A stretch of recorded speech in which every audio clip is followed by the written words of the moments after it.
Bienvenido a Brother to Brother, un lugar de estudio de la palabra de Dios, donde Dios está presente, donde la esperanza es real, donde Dios es glorificado, donde su palabra cobra vida.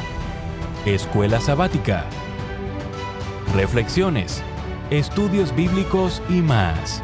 Gracias por estar aquí.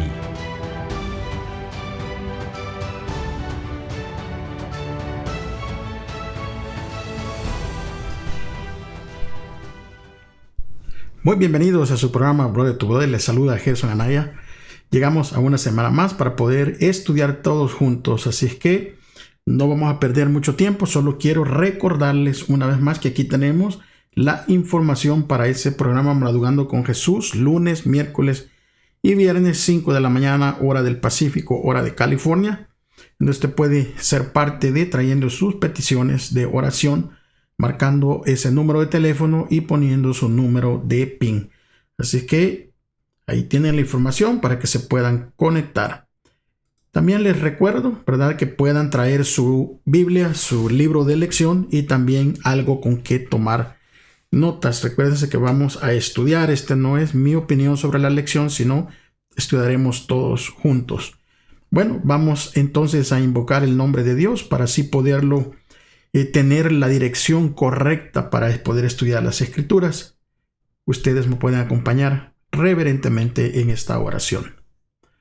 Padre, una vez más, es con gozo en nuestros corazones y agradecimiento que podamos venir, Señor, una semana más a poder estudiar todos juntos con mis hermanos a través de esta plataforma.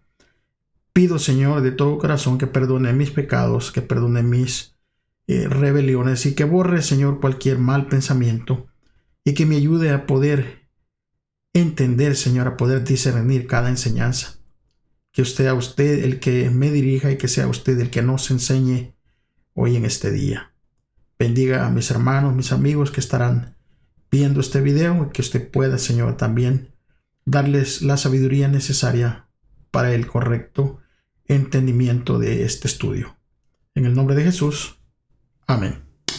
Bueno, ahí está el título en pantalla, el cuerpo unificado de Cristo. Y vamos a leer el versículo de memoria, así que traiga su Biblia.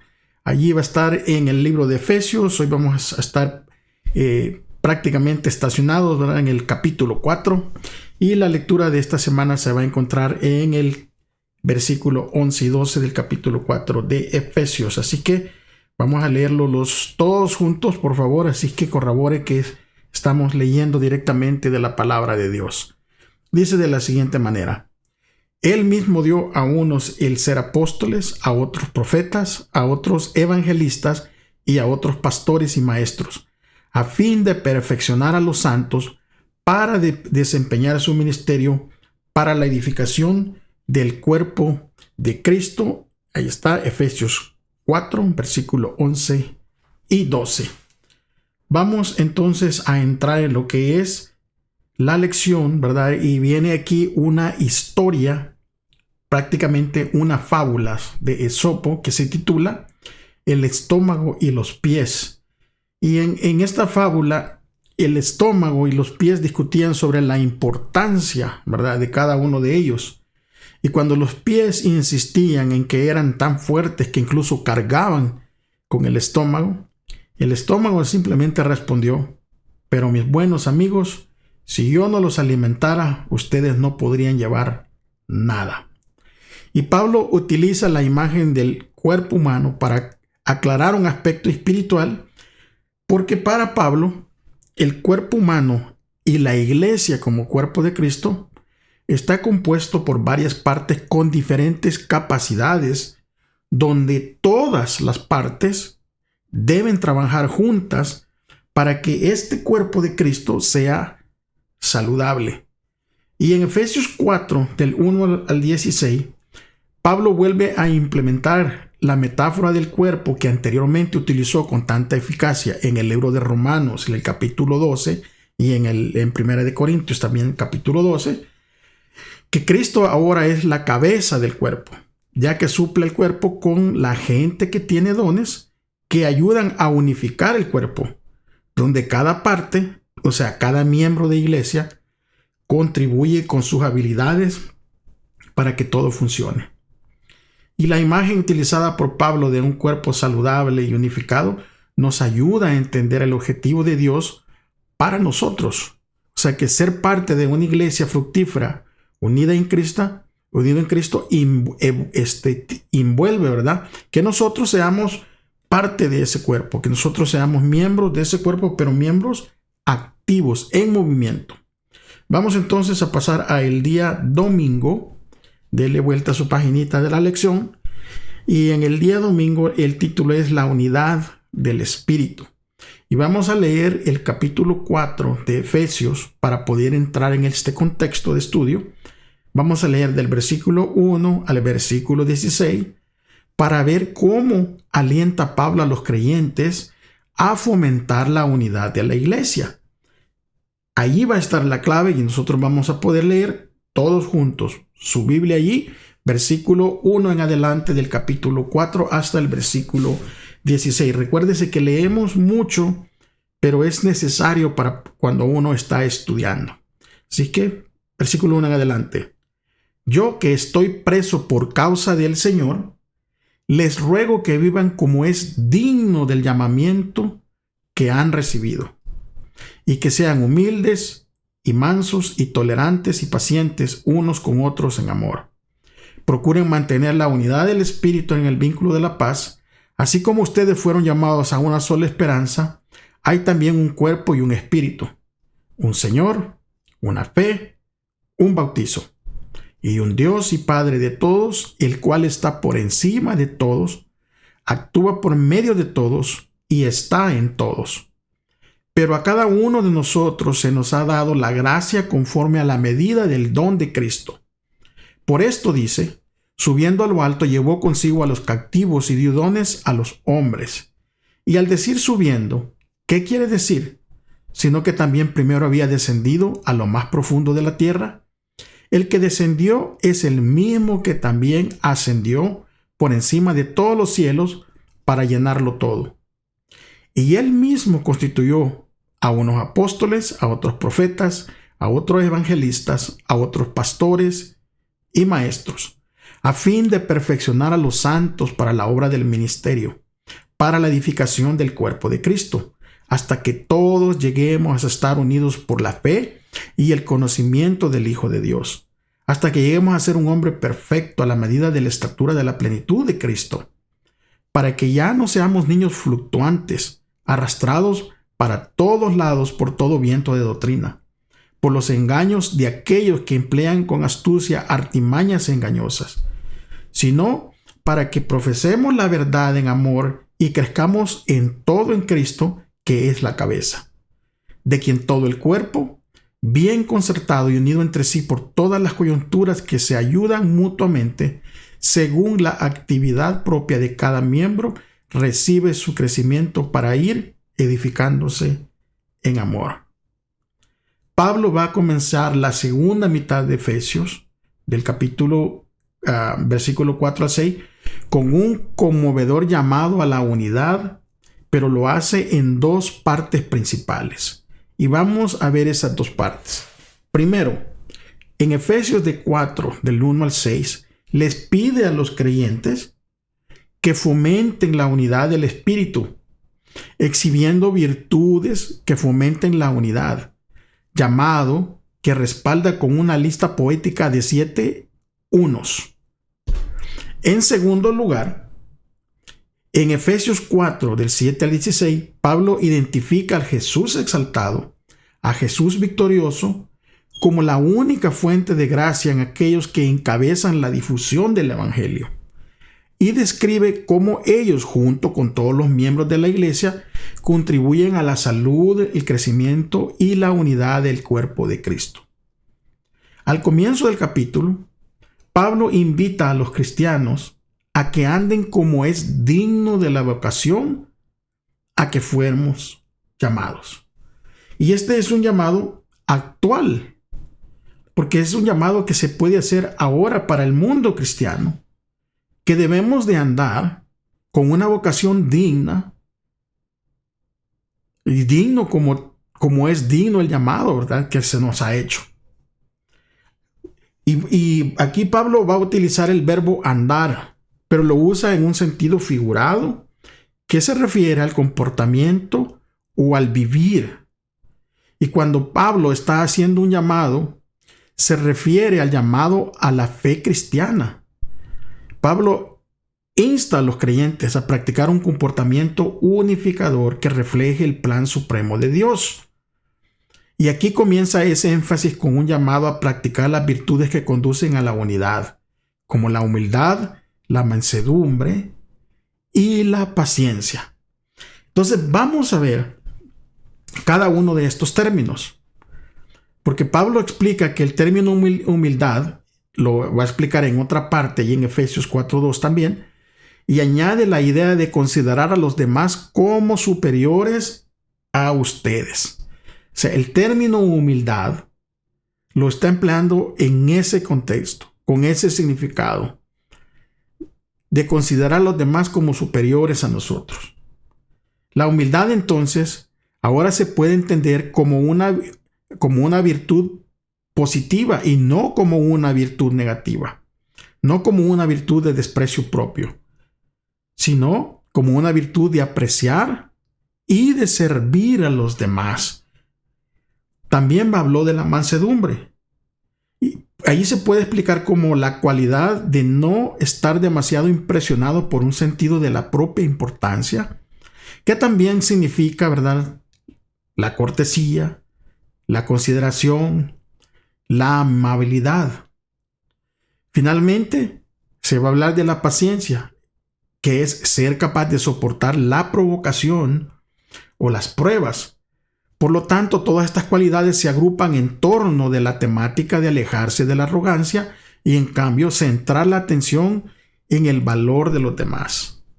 Es por eso que humildad, mansedumbre, paciencia, es necesario nosotros que pensemos cómo estos atributos, si los practicamos, van a ayudar al pueblo de Dios a que se unifique. Y tenemos que aprender a cultivar estas virtudes. Y la única manera más esencial de cultivar estas virtudes es con una relación cercana con Cristo. Porque estas virtudes no son humanas. No tienen origen humano. Estas virtudes son de origen espiritual.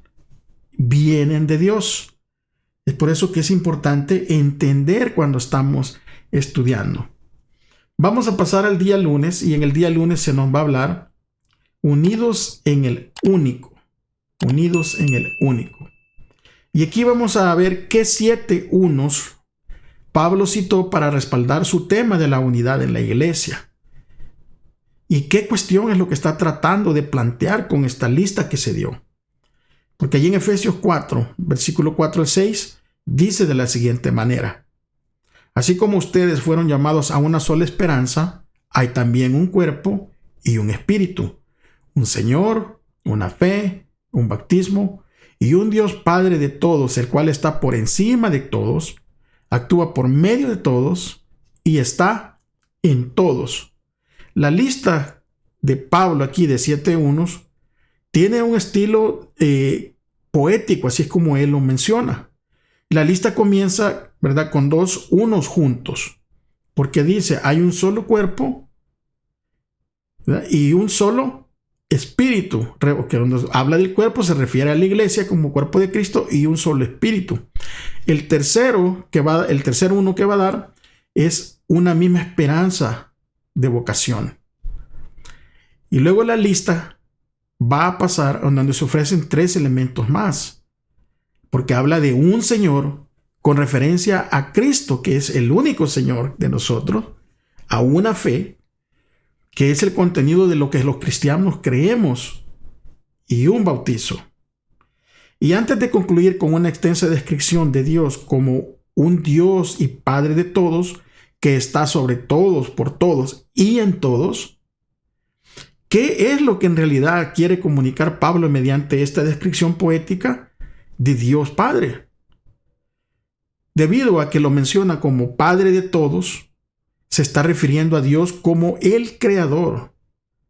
Y el resto de la oración es una descripción de cómo se relaciona Dios con todo lo que hizo luego de crear este mundo. Pablo no va a incursionar en herejías del panteísmo, ¿verdad? Que identifican la naturaleza con Dios, ni del paneteísmo, que argumenta que el mundo está incluido en el ser de Dios, aunque no agota ese ser. Más bien, Pablo proclama la trascendencia de Dios, que está sobre todos, el gobierno activo de Dios, que está por todos, y la inmanencia que está en todos. Si nosotros prestamos atención a dos ideas acerca de la unidad de la iglesia, vamos a ver que, en primer lugar, la unidad es un hecho espiritual, cimentado en estos 7 unos, una realidad que debe de haber en la iglesia, que debe de celebrarse. Ahora, lo que nosotros tenemos que poner atención aquí es que esta unidad es un hecho, pero es un hecho espiritual. Y es por eso que a veces es bien difícil lograrse, ¿verdad?, una unidad completa al 100%, a veces en las organizaciones o en las iglesias. Porque para que esta unidad sea completa, la iglesia tendría que estar en un estado, o sea, los miembros, todos los miembros que componemos la iglesia, deberíamos de estar a un 100% conectados con Dios en el Espíritu. Y es por eso que la unidad es un hecho espiritual. En segundo lugar, esta unidad requiere nuestro celo para fomentarla y para hacerla crecer. Y aquí se les va poniendo un poco difícil, porque hoy en día, lamentablemente y tristemente, no se llega a la unidad porque no se quiere buscar a Cristo en relación, y por ende no hay santidad en las vidas, y entonces hay un choque entre el bien y el mal, entre las tinieblas y Dios, y es por eso que hay a veces muchas separaciones, ¿verdad?, dentro de las iglesias. Pero aún con todo eso, hay que fomentarla y hay que hacerla crecer. Y con frecuencia habrá muchos motivos para disgustarse, incluso hasta para llorar por los errores, ¿verdad?, al llevar esta unidad a la práctica, porque no es fácil. Pero más allá de nuestras fallas, nosotros debemos regocijarnos en la obra de Dios en Cristo para la unificación de la iglesia y en la realidad teológica de la unidad del Espíritu. Hacer esto nos capacitará para volver el arduo trabajo de promover la unidad, pero con una nueva convicción de que al hacerlo estamos llevando a cabo la obra de Dios. Y eso va a ser la diferencia, porque ahora ya tenemos, ¿verdad?, bien entendido de que al hacer esto, aunque es difícil y no es fácil, pero que estamos haciendo la obra de Dios. Día martes, el Cristo exaltado, el dador de dones. Y en este día tal vez nos vamos a extender un poquito, porque no es fácil a veces comprender lo que la palabra dice cuando lo leemos así muy a la ligera. Para entender esto vamos a leer Efesios, ¿verdad?, 4. Y ahora vamos a leer del versículo 7 al versículo 10. Pongan mucha atención y lea junto a mí, por favor, con su vista en su Biblia. Versículo 7 en adelante al 10. Pero a cada uno de nosotros se nos ha dado la gracia conforme a la medida del don de Cristo. Por esto dice, subiendo a lo alto, llevó consigo a los cautivos y dio dones a los hombres. Y al decir subiendo, ¿qué quiere decir? Sino que también primero había descendido a lo más profundo de la tierra. El que descendió es el mismo que también ascendió por encima de todos los cielos para llenarlos todo. Aquí podemos ver claramente que en Efesios 4, versículo 8, dice, por esto dice, subiendo a lo alto, llevó consigo a los cautivos y dio dones a los hombres. En este versículo, el apóstol Pablo hace alusión a otro texto del Antiguo Testamento que está en el Salmo 68, 18, que dice de la siguiente manera: Tú has ascendido a lo alto, has llevado en cautividad a tus cautivos, has recibido dones entre los hombres y aún entre los rebeldes para que el Señor Dios habite entre ellos. El Salmo 68 es un himno de victoria compuesto por David para celebrar la conquista de Dios sobre la ciudad de los Jebuseos, conocida como Jerusalén, y el ascenso triunfante de Dios al monte Sión. Usted puede encontrar referencias de eso en 2 de Samuel, capítulo 6 y capítulo 7, y en Primera de Crónicas en el capítulo 13. Después de un triunfo, el rey, ¿verdad?, llevaría de regreso a su ciudad todos los despojos de guerra, así como también los prisioneros, o lo que se conocía como un botín de guerra.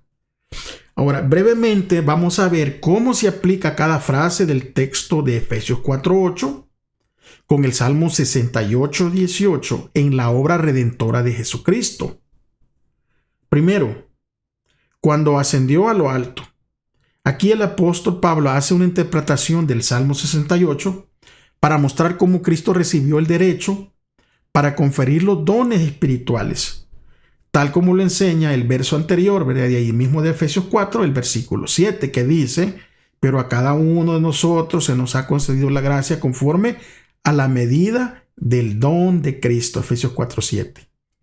Y Pablo presenta a Cristo mientras regresa de su batalla en la tierra, para volver a la gloria de la ciudad celestial con los trofeos de su gran victoria en el Calvario, y lo aplica a la ascensión triunfante de Cristo a los cielos. Está viendo cómo se conecta cuando nosotros vamos entendiendo bien. En el libro de los Hechos, en el capítulo 2, versículos 32 y 33, dice: a este Jesús resucitó Dios, de los cuales todos nosotros somos testigos. Así que, exaltado a la diestra de Dios y habiéndolo recibido del Padre, la promesa del Espíritu Santo, ha derramado esto que vosotros veis y oís. Y en Hebreos 1:3 dice: Él es el resplandor de su gloria y la expresión exacta de su naturaleza, y sostiene todas las cosas por la palabra de su poder. Después de llevar a cabo la purificación de los pecados, se sentó a la diestra de la majestad en las alturas. Todo esto está conectado.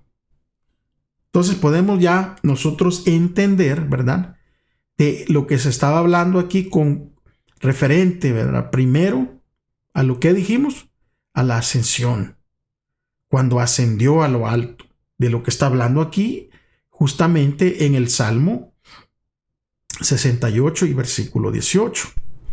Pero ahora vamos a ver también, ¿verdad? Vamos a ver también cómo es que esto, ¿verdad?, esto de llevar captiva la cautividad.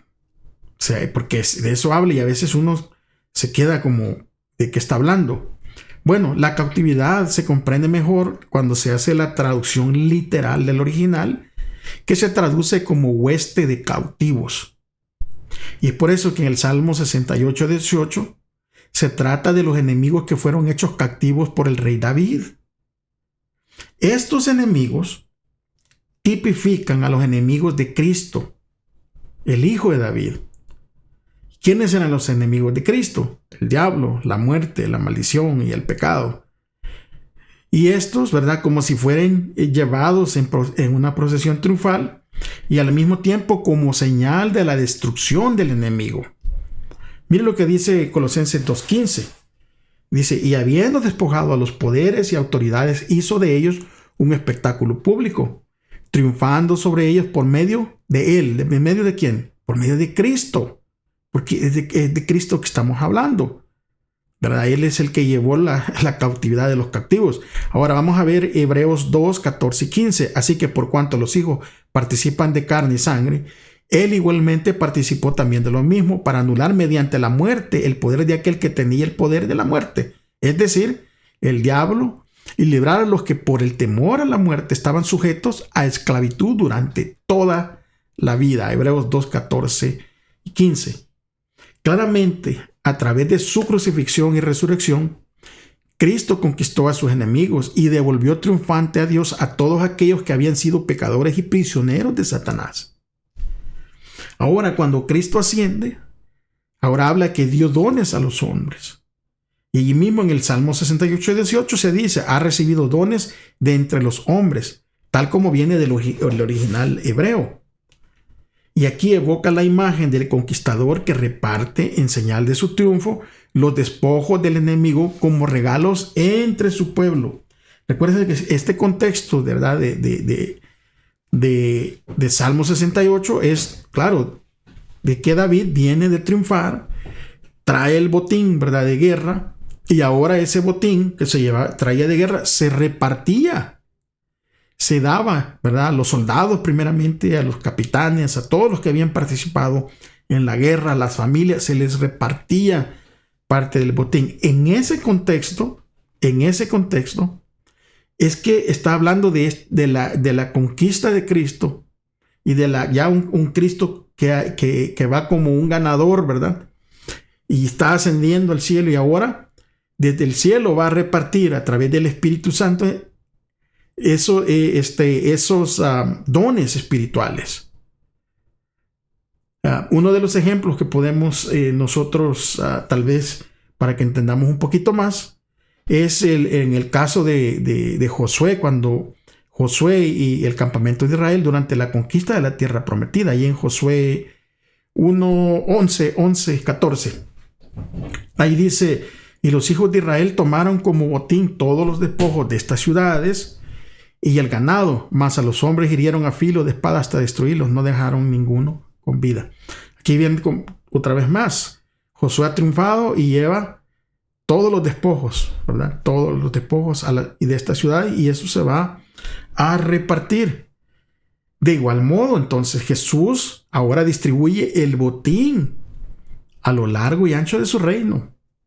Y ese botín es el reparto de los dones y gracias del Espíritu Santo que dependían, porque esto es importante, dependían de la ascensión de Cristo. No los podía dar antes. ¿Cómo? ¿Por qué? ¿Cuándo? Bueno, abra su Biblia. Capítulo 7 de Juan, versículo 39. Que dice, pero él decía esto del Espíritu. Está hablando Jesús, decía esto del Espíritu. Que los que habían creído en él habían de recibir, porque el Espíritu no había sido dado todavía. ¿Cuál era la razón? Pues Jesús aún no había sido glorificado. Glorificado. ¿Se recuerdan cuando María va y encuentra a Jesús y lo quiere abrazar, y Jesús le dice, no me toques, mujer, todavía yo no he sido glorificado, todavía no he ido al Padre? Porque cuando Él regresa al Padre es cuando es glorificado. Entonces aquí en Juan 7:39 se está clarificando, la Biblia se aclara a ella misma. Pero dice, pero Él decía esto del Espíritu, que los que habían creído en Él habían de recibir, porque el Espíritu no había sido dado todavía, pues Jesús aún no había sido glorificado. Juan 7:39. Es por eso que el reparto de los dones y gracias del Espíritu Santo dependían de la ascensión de Cristo.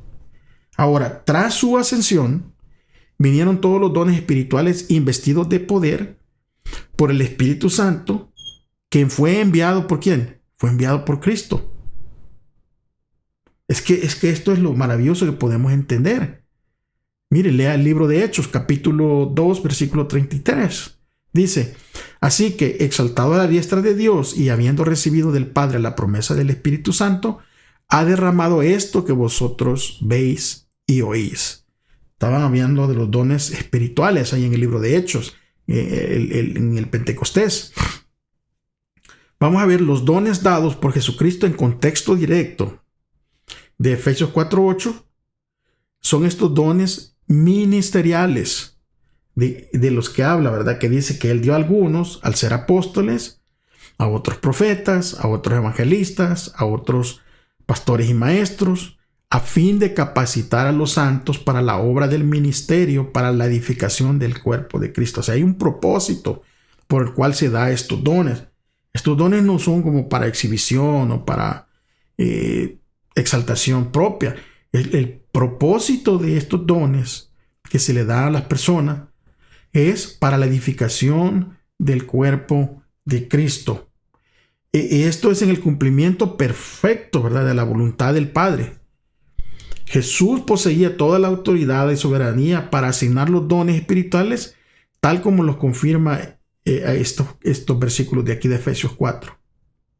Porque aquellos que él mismo había llamado para el servicio de la iglesia, a ellos no solamente les dio los dones, sino también los dotó. Agarró hombres y los dotó él mismo. Bueno, la conclusión, ¿verdad?, para este día es que gracias a Dios que a través de Jesucristo nos ha dado toda clase de bendiciones espirituales. Pero principalmente, gracias a Dios, nos ha dado el mayor don que un enemigo suyo puede recibir: la gracia de su salvación. En Cristo Jesús y su evangelio somos verdaderamente nosotros libres. Día miércoles. Y el día miércoles nos va a hablar justamente de dones del Jesús exaltado. Y sobre la base que ya hablamos, ¿verdad?, de Salmo 68, 18, Pablo acaba de describir que el Jesús resucitado, exaltado, y el Jesús victorioso da dones a su pueblo desde lo alto. ¿Qué dones da Jesús exaltado y con qué propósito? Pablo identifica 4 grupos de personas que reciben dones, y esto como parte del tesoro que el Jesús exaltado da a su iglesia. 1. Apóstoles. 2. Profetas. 3. Evangelistas. 4. Pastores y maestros. ¿Por qué 4 y no 5? Porque la estructura de la frase griega está sugiriendo que estos 2, o sea, pastores y maestros, es un solo grupo. Y no son 5, sino que estos 2 son un solo grupo. Cristo da estos dones para llevar a cabo una obra importante, a fin de perfeccionar a los santos, para desempeñar su ministerio para la edificación del cuerpo de Cristo. Y hasta que todos lleguemos a la unidad de la fe y del conocimiento del Hijo de Dios, a un estado perfecto, a la madurez de la plenitud de Cristo. Ahora, la Biblia valida la función de los dones en la iglesia solo durante el tiempo de los apóstoles, o el don continúa hasta la venida de Cristo. Saben que los primeros adventistas encontraron una respuesta en Efesios 4:13 y la compartieron mediante una historia sobre un capitán de un barco que estaba obligado a seguir las instrucciones provistas para un viaje. A medida que el barco se acercaba al puerto, el capitán descubrió, allí en esas instrucciones, él descubrió que las instrucciones le informaban que un piloto subiría a bordo para ayudarlo a conducir el barco. Entonces este capitán, para mantenerse fiel a las instrucciones originales, debía permitir que el piloto subiera a bordo y obedecer las instrucciones adicionales que se le habían indicado. Y aquí sale la pregunta: quien ahora presta atención a ese libro de instrucciones original, ¿quién es el que está prestando atención a ese libro? ¿Los que rechazan al piloto o los que lo reciben como se les había instruido en el libro? Hoy en día nosotros debemos tener cuidado al identificar a los apóstoles, profetas, pastores, maestros y evangelistas, ya que pensamos que en estos cargos dentro de nuestro propio contexto y en nuestra propia época. Nosotros tenemos que comprobar todos estos dones, ¿verdad? ¿Cómo? A través de la misma Escritura. ¿Hasta dónde se puede comprobar, verdad, que en los días de Pablo, todas estas personas, todos estos líderes laicos, servían en los hogares, iglesias allí en Efeso?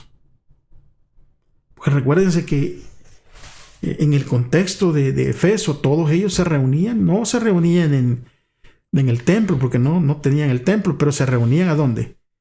En hogares, iglesias. ¿Y quiénes eran los que daban las instrucciones allí? Eran personas, líderes que salían de entre la misma gente y que Dios les daba los dones, tanto de apóstoles, de profetas, de pastores, de maestros, evangelistas. Y eso era lo que sucedía allí en Efeso. Vamos entonces a pasar ya a nuestro último día de estudio, el día jueves, crecer en Cristo. Y la pregunta que venía ahí de entrada es, ¿qué peligro amenaza la madurez cristiana de la iglesia? Y Efesios 4:14 lo va a aclarar. Dice, versículo 14, para que ya no seamos niños fluctuantes, arrastrados para todos lados por todo viento de doctrina, por los engaños de aquellos que emplean con astucia artimañas engañosas. Aquí Pablo percibe un entorno no muy diferente del nuestro, en que hay varias ideas, hay varios tipos de doctrinas, y hay incluso doctrinas que contienen errores tremendos. Y todos estos vienen, ¿verdad? Y se les lanzan a todos los creyentes. Y Pablo va a utilizar 3 conjuntos de imágenes para describir los peligros de la teología errática. O sea, de estos vientos de doctrina llenos de error. Primero, la primera imagen que usa aquí Pablo es la inmadurez de la niñez. Dice, para que ya no seamos niños. O sea, un niño es engañado fácilmente. Un niño es ingenuo. Un niño no piensa, no razona en plenitud. Un niño se deja llevar más por lo visual. Y lamentablemente, ¿verdad? Hoy en estos días parece que esa es la brújula que dirige a mucha gente adentro de los grupos religiosos. La vista. Así como un niño que ve los colores, no sé si ustedes se han fijado que incluso los bebés bien pequeños son atraídos por la vista, por los colores que ven, y a veces se quedan idos con cierto color que le llama la atención. Y esa inmadurez de niñez de la que Pablo está hablando es un peligro hoy en día. Es un peligro. Porque se está cambiando todo lo que es correcto por incorrecto, toda la luz por tinieblas. Pero como se presenta con una apariencia, ¿verdad? Como si fuera bueno. Y muchos están en una inmadurez como niños. Como niños son engañados. El segundo peligro que presenta aquí Pablo es el peligro en alta mar. O sea, cuando un barco, ¿verdad? Y pierde el timón y pierde las velas y todo eso, es zarandeado por las olas. Y es llevado de aquí para allá por todo viento de enseñanza, dice Pablo. O sea que empiezan las personas a veces, ¿verdad?, a tomar cosas que les convienen o que van con su estilo de vida, que va en contra de las enseñanzas bíblicas.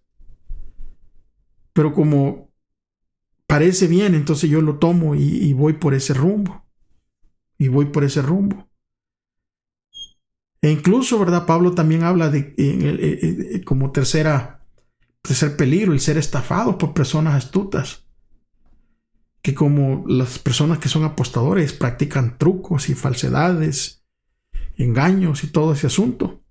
Incluso Pablo, la palabra que va a utilizar aquí es palabra cubea. Y es jugar a los dados, o sea, un sentido figurado para denotar la astucia o los artificios o las artimañas que utilizan, ¿verdad? Este tipo de personas. Y Pablo va a señalar aquí. Pablo va a señalar que la división es una importante señal de error. O sea, él señala claramente que la división es una importante señal del error. Ahora, aquí Pablo no está hablando de ser permisivo, de permitir todo, de permitir el pecado y convivir con el pecado para no causar una división. No está hablando de eso, Pablo. Pablo está hablando de asuntos espirituales. Que si un asunto espiritual está trayendo división, Entonces hay que echarle una revisada, ¿verdad? Y mirar si tiene un error, porque está causando división. Porque las actitudes espirituales lo que van a traer es, ¿verdad?, una unidad. Y lo que nutre y hace crecer al cuerpo de Cristo y lo ayuda a mantenerse unido, eso es lo bueno, lo que nutre. O sea, y me tengo que hacer la pregunta yo mismo. Y tal vez ustedes, hermanos, amigos, se tienen que hacer la pregunta. O sea, lo que yo estoy dando al cuerpo de Cristo, mi participación en el cuerpo de Cristo, ¿está nutriendo al cuerpo? ¿Le está ayudando a mantenerse unido, sano? Porque si en vez de hacer esas funciones, de mantenerlo unido y sano, lo estamos agotando y estamos dividiendo, entonces quiere decir que esa actitud es mala. Y al pasar, ¿verdad?, de las enseñanzas divisivas a la de maestros probados y confiables, avanzarán hacia la verdadera madurez cristiana y se desempeñarán funciones eficaces adentro del cuerpo de Cristo. Y la otra pregunta que sale en el día jueves ahí en su lección: ¿de qué manera una iglesia sana funciona como un cuerpo sano? Dice Efesios 4, versículos 15 y 16, sino que para que profesemos la verdad en amor y crezcamos en todo en Cristo, que es la cabeza, de quien todo el cuerpo bien concentrado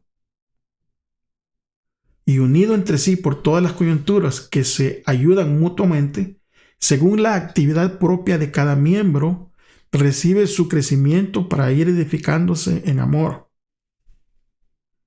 La clave aquí es, ¿verdad?, que nosotros profesemos la verdad en amor y crezcamos en todo en Cristo, que es la cabeza. Alguien dijo por ahí que es mejor estar divididos por la verdad que unidos por la mentira. Porque parece que esa es la tónica que se está usando. O sea, aunque sea una mentira, aunque vaya en contra de Dios, pero si eso los va a unir, está bien. No es el caso del que está hablando Pablo. Porque dice en el versículo 15, sino para que profesemos la verdad en amor y crezcamos en todo. ¿En quién? En Cristo, que es la cabeza. Que de allí todo el cuerpo, bien concertado y unido entre sí por todas las coyunturas que se ayudan mutuamente. Y aquí está la otra clave: según la actividad propia de cada miembro. La iglesia, hermanos y amigos, el cuerpo de Cristo, está compuesta únicamente por miembros activos, miembros que producen. Es por eso que Pablo dice aquí, según la actividad propia de cada miembro. Y es que a veces el miembro que no está activo es el miembro más problemático, porque su mente no está concentrada en la obra, sino está concentrada en ver en qué fallan los demás. Y es por eso que cuando nos activamos en la obra como miembros, vamos a recibir crecimiento y vamos a ir edificándonos en el amor de Cristo. Y esa es la diferencia. Es por eso que en este libro de Efesios 4, del versículo 1 al 16, Pablo aboga por la unidad de la iglesia y recluta a los destinatarios a fin de que fomenten una vida activa como miembros de iglesia. Ahora, si bien la actividad, ¿verdad?, la unidad es una certeza teológica, requiere un trabajo exhausto de nuestra parte. Es un trabajo arduo. No es fácil. No es fácil. Pero no es imposible, porque no estamos solos. Cristo está con nosotros. Y en Efesios también habla de que una manera de fomentar la unidad, y esto creo que lo deberíamos de grabar nosotros en nuestra mente. Una manera de fomentar la unidad es ser partes activas del cuerpo de Cristo. ¿Está viendo? Una vez más. Está hablando de ser activos. Y al nosotros ser activos, vamos a fomentar la unidad. Cada uno de nosotros forma parte del cuerpo y debe contribuir a su salud y contribuir al crecimiento. Y así todos nos beneficiaremos de la obra, ¿verdad? De los dones de apóstoles, profetas, evangelistas, pastores, maestros, de todo eso. Y todo esto, así como hablaba la Escritura, como ligamentos, tendones y todas las coyunturas tienen una función unificadora. Y esto nos ayudan a crecer juntos en Cristo, que es la cabeza del cuerpo.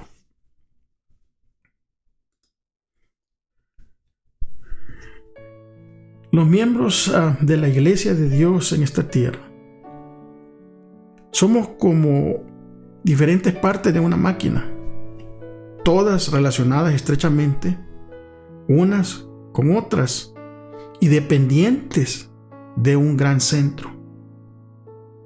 Debe haber unidad en la diversidad. Ningún miembro de la firma del Señor puede trabajar independientemente en forma exitosa, desprendido de los demás. Todos deben utilizar al servicio de Dios las capacidades que se les han confiado, para que cada uno contribuya a la perfección del todo. Y cada uno debe trabajar bajo la supervisión de Dios. Oiga bien, cada uno debe de trabajar bajo la supervisión de Dios. Y mediante la maravillosa unión de la divinidad con la humanidad en Cristo, se nos asegura que aún en este mundo podemos ser participantes de la naturaleza divina. Cristo ha prometido cooperar con aquellos a quienes ha confiado talentos. Él ha prometido capacitarnos para que nosotros seamos sus colaboradores. Él nos ayudará a seguir su ejemplo, a hacer bien y a rehusarnos a hacer el mal. Debemos ser conductores consagrados a través de los cuales fluya el amor de Dios hacia aquellos que necesitan ayuda. Cada obrero de la viña del Señor debe estar santificado en su mente y en corazón por la verdad, para poder ver no solo la parte de la obra en la que se ocupa, sino también cuál es su relación con el gran todo. Cuando los obreros son consagrados a Dios, revelan el amor de Dios por sus hermanos que trabajan a las órdenes del Maestro invisible, y venimos a ser colaboradores de Dios. Todos formamos parte de la gran tela de la humanidad, y cada uno de nosotros somos un hilo tejido junto a otros hilos para constituir la tela como un todo completo. Es por eso que nosotros debemos anhelar ser hilos de Dios para realizar sus designios. Que Dios nos ayude a comprender estas verdades para llevarlas a cabo y hacerlas realidad en nuestras vidas. Muchísimas gracias, hermanos, por haberse quedado en este estudio. Muchísimas gracias porque muchos se siguen suscribiendo y siguen compartiendo el video. He recibido personas nuevas que se están adheriendo a este canal de Sudamérica, de Perú, de Ecuador, de Colombia, de Venezuela. Y muchas gracias, personas del lado de Centroamérica, ¿verdad? Tanto de Panamá, Costa Rica, Nicaragua, Honduras, Salvador, Guatemala, de México y aquí también de los Estados Unidos. Agradezco a todos y a cada uno de ustedes por hacer esto posible, y recuérdense que aquí estaremos la próxima semana, si Cristo no ha regresado y si Él lo permite. Les recuerdo que si decimos que amamos al prójimo, que si decimos que amamos a Dios, tenemos que demostrarlo amando a nuestro prójimo. Que la pasen bien. Muchas bendiciones. Hasta la próxima.